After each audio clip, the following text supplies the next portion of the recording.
The former South African President Thabo Mbeki, he is catching a train to Morogoro.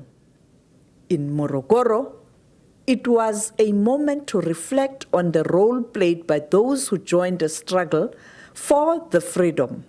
Many ANC members received military training here in Morogoro.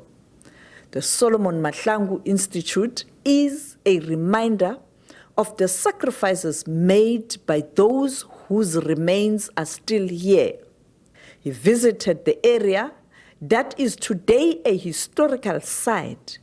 He planted a tree following in the footsteps of the ANC leaders such as former South African President Kgalema Motlanthe and the current President Cyril Ramaphosa, who have also planted trees as a symbol of renewal and unity with the Tanzanians.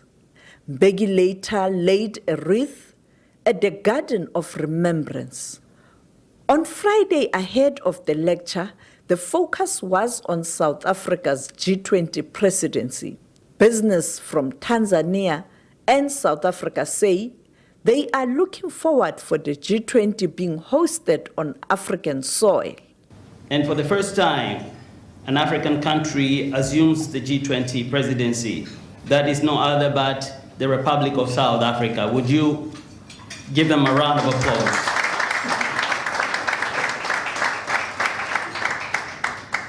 This is not merely symbolic. It is an unprecedented opportunity for Africa to assert its voice, champion its priorities, and shape the direction of global economic governance. He warned against being shortchanged by the West. I remember that when the Security Council met to discuss the resolution on Libya, the South African ambassador at the Security, he was a member, temporary member of the Security Council at the time. He ran away and tried to hide somewhere.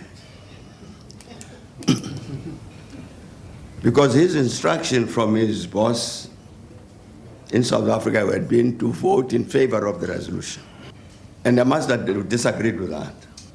But he couldn't disagree with his president. So the best way to do was to hide under the table. So he went and hid himself somewhere.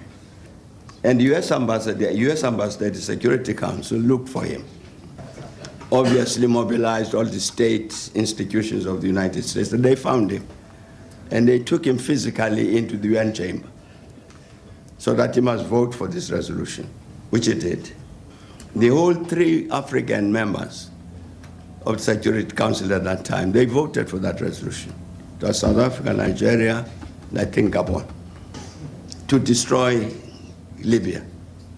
But I'm saying that these 2 resolutions, these 2 developments in 2010 and 2011, the collapse of the G8 and therefore that mutual accountability between us and the developed world and the destruction of the State of Libya, contrary to the views of the African Union, were born of the same thing, our weakness. Now, the reason I'm telling you all these long stories to come to this point, African governments agreed on NEPAD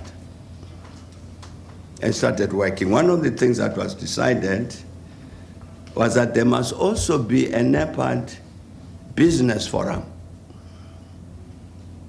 That you needed the private sector, you needed business to be part of this NEPAD process.